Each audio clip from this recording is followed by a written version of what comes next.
Welcome everybody to the Latiners Network. My name is Jose and this is my review for If, the newest family film releasing on May 17th, starring Ryan Reynolds.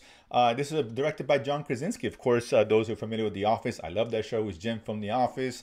You know, he made his directorial debut with Quiet Place, which was fantastic. He did A Quiet Place 2, just as good.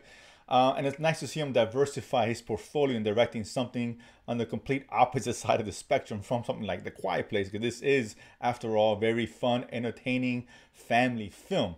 And overall, I gotta say, listen, I'll say this off the bat, super surprised about this one. I didn't expect a whole lot. I figured it'd be fun and cute for the kids and all that. But man, this really, I think this one may be my favorite film of the year. Not the best film, but my favorite film. And yes, there is a distinction between the two. This one, I thought he really nailed it. Really hit it out of the park here. Now, if you guys don't know, If stands for Imaginary Friends. Of course, we got this young girl whose mom died recently. John Krasinski, her father, who directs and acts in this one. You know, he's having that heart procedure. So, of course, she's concerned that her father may have the same fate as her mother.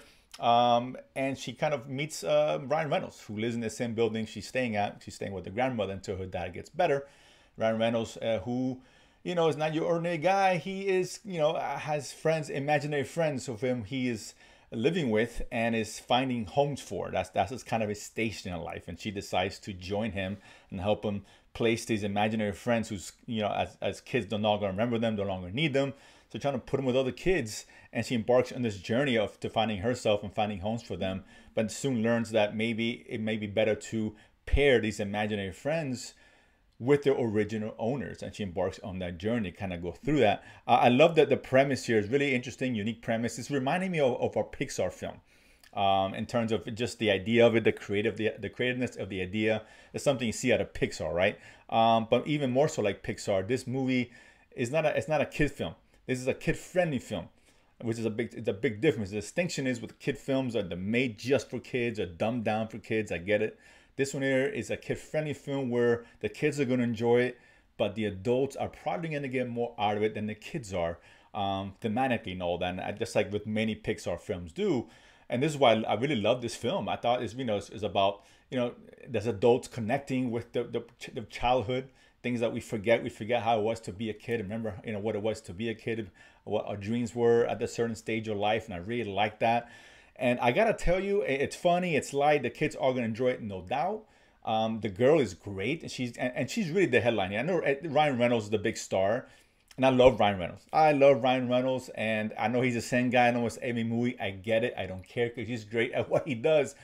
But he's not the main draw. He doesn't. He's in the movie a lot, but it's really the girl center stage here and her journey. And the girl, she's great. I forget her name in the movie. She's called B. But she has a scene at the end, an emotional scene where she knocks it out of the park. She's great, no doubt about it. A lot of characters. Steve Carell is one of the voices. Phoebe Waller-Bridge is one of them. Sam Rockwell. It's a bunch of Bradley Cooper. A lot of famous people lend their voice to this, which is pretty cool.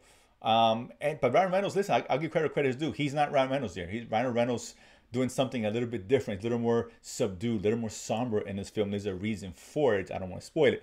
But I gotta say, as fun, as creative, and all this film is, it's that emotional punch, man. John Krasinski really nails it here.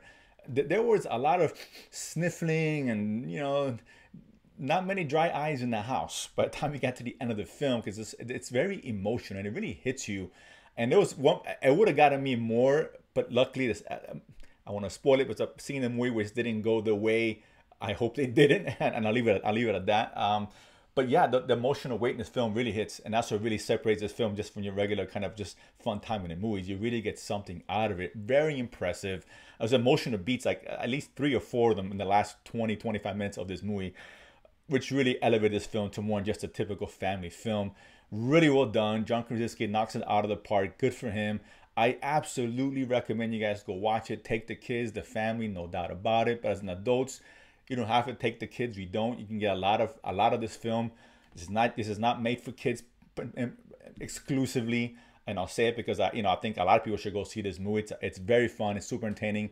It hits the emotional. It's gonna get you. It's gonna get you. People I was with turn around. You know, they got them. They can pretend they weren't, but I know they were. It would have gotten me because, again, part of the film almost hit so close to home. They didn't quite got there, and that's a good thing. but I definitely got, you know, I was like a little bit choked up here and there, and a couple of scenes. It was very sweet, super cute, adorable, adorbed, as the kid would say. Yeah, absolutely must watch in the theater. I really enjoyed this, one of my favorites of the year. If you guys want to check it out, comment below, let me know where you guys thought. And of course, if you haven't done so already, subscribe below and feed money to go to the movies and talk about it afterwards. See you guys next time.